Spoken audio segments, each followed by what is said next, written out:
থেকে পরেই বেরিয়েছিলাম, এবারে রাস্তায় বারবার খুলতে হচ্ছে, তারপর ফাঁস দিতে যে গিট লেগে যাচ্ছিল, সেই লেগে খুলে ব্যাগে ঢুকে দিচ্ছে আপনার মেয়ে লিয়া।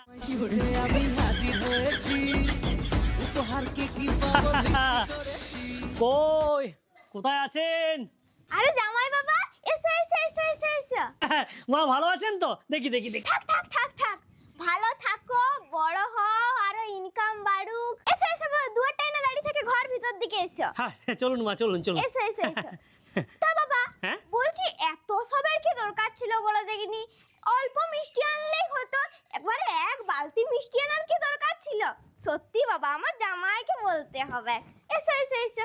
আরে না না মা, আপনি ভুল ভাবছেন, এটাতে মিষ্টি ফিষ্টি কিছু নাই, এটাতে এক বালতি জল আছে। তা বাবা, বালতিতে করে জল নিয়ে কি করতে পেরেছো? আর বলবেন না মা, কাল রাতের থেকে পেটটা এত খারাপ কি বলবো, পুরো একবারে ফিচকারি দিয়ে বেরাচ্ছে, বিরাট কষ্ট।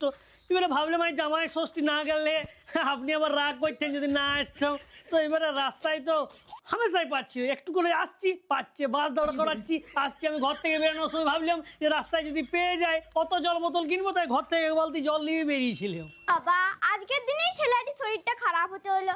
তো বাবা, বলছি আমার বিটিকে দেখতে পাচ্ছি না, বিটি কোথায়? ও কি জনকল্যাণ শিবিরে গেছে নাকি? আরে না না, আপনার বিটি জনকল্যাণ শিবিরে ফিবিরে যায় না, আপনার মেয়ে আসছে। ওই বললাম না বাসে করে আসছিলাম, ওই বাসের সিটে একটু পিরকিয়ে দিয়েছি, ওইটা ধুয়েও আসছে। ই বাবা, আমি তো খেয়ালই করিনি। তা বাবা, তোমার ওই বা পকেটে ওটা কি বটে? ও এই বাঁ পকেটে এইটা চুঙ্গিটা। তা পকেটে ওই চোঙাটা নিয়ে কি জন্য বেরিয়েছো? জল খাওয়ার লেগে নাকি? আরে না না মা, আসলে বালতি করে জলটা পিছনে দিতে তো বেশি করে খরচা হয়ে যাচ্ছিল, তাই রাস্তায় একটা চোঙা কিনলাম, এইটা ওই দিয়ে আর জলটা দিলে না অল্প জল খরচা হচ্ছে কিন্তু ঠিক জায়গাটা ধোয়া যাচ্ছে। সত্যি বাবা, তোমার বুদ্ধিকে প্রণাম। হ্যাঁ হ্যাঁ কি হলো? বলছি বাবা, তুমি নিচে কিছু পড়ো নাই কেন? ভুলে গেছো নাকি? যাও যাও যাও যাও, পড়বে যাও যাও যাও যাও। আসলে না মা, ঘর থেকে পরেই বেরিয়েছিলাম, এবারে রাস্তায় বারবার খুলতে হচ্ছে, তারপর ফাঁস দিতে যে গিট লেগে যাচ্ছিল, সেই লেগে খুলে ব্যাগে ঢুকে দিচ্ছে আপনার মেয়ে লিয়া আসছে। তা মা বলছি আমাকে কেমন দেখতে লাগছে? তোমাকে তোমাকে পুরো কালো বিড়ালটির মতন লাগছে, শুধু আমার রাস্তাটা কেটে দিও না। আপনি আমাকে কালো বিড়াল বললেন, এরকম করে অপমান করলেন, আমি পালাবো বলে দিলাম আপনার ঘর থেকে। তাহলে যাবো, তার আগে একবার বাথরুমটা বসে নিচ্ছি, দিয়ে পালাচ্ছি। আরে বাবা, তুমি ভুল বুঝছো, আমি বাংলায় বললাম বলে তুমি খারাপ ভাবছো। আরে তোমাকে পুরো ব্ল্যাক ক্যাট লাগছে, দারুণ লাগছে। তাই বলুন, ঠিক আছে মা। না সে তো ঠিক আছে বাবা, কিন্তু তোমার যা পেটের অবস্থা, তোমাকে কি খাওয়াই বলো দেখিনি? ভেবেছিলাম কত কি খাওয়াবো, ইলিশ মাছ, চিংড়ি মাছ, 5 রকমের ভাজা, তারপরে সোনামুখী ডাল, তারপর সোনামুখীর ডাল, ভেবেছিলাম একটু খাসিও করব, কিন্তু এখন কি খাবে? চলো তোমাকে একটু নুন চিনির শরবতই খাওয়াই। আরে না মা শুনুন, আপনি চিন্তা করবেন না, আপনি যেগুলো ভেবেছিলেন সেগুলো করুন। হ্যাঁ দেখুন, আমি ওষুধ নিয়ে বেরিয়েছি, কোনো অসুবিধা হবে না, যা করবেন করুন, সব খাবো। বাবা রে, তুমি যে বিরাট জামাই গো। কিন্তু বাবা, ওই ওষুধে কাজ হবে তো? কারণ এখন তো সব 2 নম্বরে ওষুধ বেরিয়ে গেছে চারদিকে। আরে মা আপনি চিন্তা করবেন না, আপনি ভালো করে কষিয়ে রান্নাটা করুন। ওষুধ, এই ওষুধে যদি কাজ না হয়, আমি ছিপি নিয়ে আইছি সঙ্গে করে, কোনো অসুবিধা হবে না, সব আটকে যাবে। সত্যি বাবা, তোমার বুদ্ধিকে প্রণাম। আর ঠিক আছে, এদিকে এসে এসে এসে কি হলো মা? শুনো, তোমার ছিপিতেও যদি কাজ না হয়, তাহলে এই দেখো অনেক টব আছে, তুমি এই টবগুলো দড়ি দিয়ে কোমরে বেঁধে নিতে পারো কিন্তু। হ্যাঁ এই টবগুলো, কিন্তু মা টবগুলো বাঁধবো যে গাছ আছে। হয় এই গাছগুলো তুলে বাঁধবে, নালে কাটা আছে তো ঝুড়াঝুড়ি যেতে পারে। ঠিক আছে মা, আপনি ভিতরে নিয়ে চলুন, আমাকে একটু নুন চিনির জলই দিবেন, চলুন, তারপরে যা খাবেন খাবেন। আসুন আসুন আসুন। হ্যাঁ ঠিক আছে ঠিক আছে, চলো চলো চলো চলো চলো। বাবা হালাও, নুন চিনি লও, আমি একটু ওআরএস গুলে দিলাম, একটু পেটের জন্য ভালো হবে তোমার, হালাও। না না, ভালো করেছেন ভালো করেছেন। বুঝি মা, তাহলে দুপুরে কি হচ্ছে? দুপুরে কি খাবে বলো? হ্যাঁ দুপুরে তেমন কিছু আর করতে হবে না, আপনাকে অত কষ্ট দেবো না। এমনি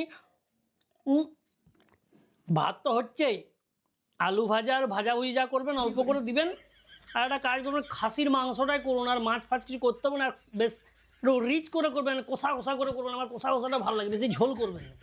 ও বাবা, এগুলো কি বলছো গো? তোমার যা পেটের অবস্থা, তার উপর যদি রিচ কষা খাসির মাংস খাও, এখন তো তাও খাটে বসে আছো, তখন তো সারাদিন বাথরুমের পেনে বসে থাকতে হবে। চিন্তা করছেন কেনে? হ্যাঁ, আরে আপনার জামাই ষষ্ঠীতে আইছে, আপনি একটু ভালো করে খাওয়াবেন না। পয়সার চিন্তা করবেন না, পয়সার চিন্তা করতে হবে না। আপনার জামাই যে কিপটা লয়, হাত খুলো জামাই, কোটাকা লাগবে, কোটাকা লাগবে না। আপনাকে পয়সা হাতে দিয়ে চলবে, এখানে ক্যাশ দেবো না। আপনি এক কাজ করুন, জানেন, আমার চেক দিয়ে দিচ্ছি আপনাকে, চেক দিয়ে দিচ্ছি। চেকের তারিখ লেখা আছে, এলেন, যত টাকা দরকার নিজের ইচ্ছা মতন বসে নেবেন। লেন। ঠিক আছে বাবা, ঠিক আছে, বেশি বসাবো না, ওই 2000 টাকার মতন বসাবো। কিন্তু বাবা তুমি সইটা করলে না? এই যে সইটা করে না, দাঁড়ান 1 মিনিট।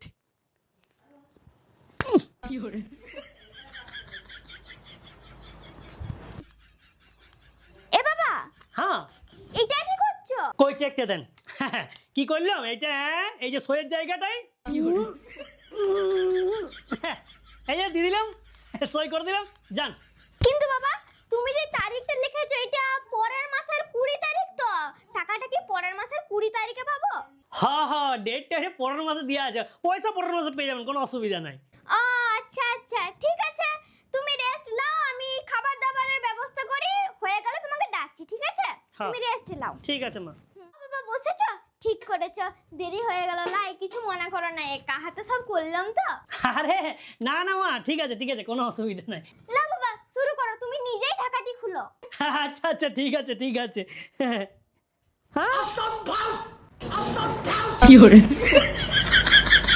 আরে এগুলো কি খাবার দিচ্ছেন? এগুলো খাবার? হ্যাঁ, এগুলো কি? এটা কি লিখেছেন? ভাত? হ্যাঁ, আবার এইখানে লিখেছেন এটা সোনা মুগের ডাল। এটা আবার 5 রকমের ভাজা, বেগুন, উচ্ছে, আলু, পটল, ডিংলিয়া, হ্যাঁ, আবার কষা খাসির মাংস। হ্যাঁ, এখানে আর কি ও বাবা, এখানে চাটনি, ঘরে বিলাতি থাকে না নাকি, দই, মিষ্টি 6 রকমের, আবার দইটা দুবার দিয়েছেন, মিষ্টি দই, টক দই, যেটি তোমার ইচ্ছা। বটে মাইরে বটে না আপনি, এগুলো কোনো মানে হয়? একটা জামাই, একটা আতিথেয়তা, এটা সম্মান নেই আমার? প্রমাণ তো কিছু করি নাই, তুমি চেক দিলে, বললে টাকা আসবে পরের মাসে, তো তুমি পরের মাসে এসেই খেয়ে যাবে। হ্যাঁ, আমাকে এত বড় অপমান! হ্যাঁ, আমি আর আপনার ঘরকে কোনোদিন আসবো না, পালালে আপনার জামাই। বাবারি, পেটটা আবার কামড়াচ্ছে। ওই যে জলটা নিয়ে গেলাম, কাজে লাগবে, কারণ বাড়িতেই বসবো। ভালো লাগে না, কোনোদিন আসবো না আপনার ঘরকে। চললো ভাবি, এইরকম শ্বশুর করে যেমন কারণ না হয়, কি কপাল করে গেলাম, বিয়া করেছিল, যা ইচ্ছা তাই একেবারে। বাবা শোনো গো, রাগ করো না বাবা, রাগ করো না, হ্যাঁ দেখো, হ্যাঁ? শোনো, তোমার এইটা নিয়ে যাও, নালে ওখানে জল দিবে কি করে? রাখুন আপনার কাছে, আমার কাজে লাগবে, এইটা আমি এমনি করে নিয়ে নেবো, যা ইচ্ছা তাই একেবারে জঘন্য, যা ইচ্ছা তাই এমনি করে দিয়ে দেবো।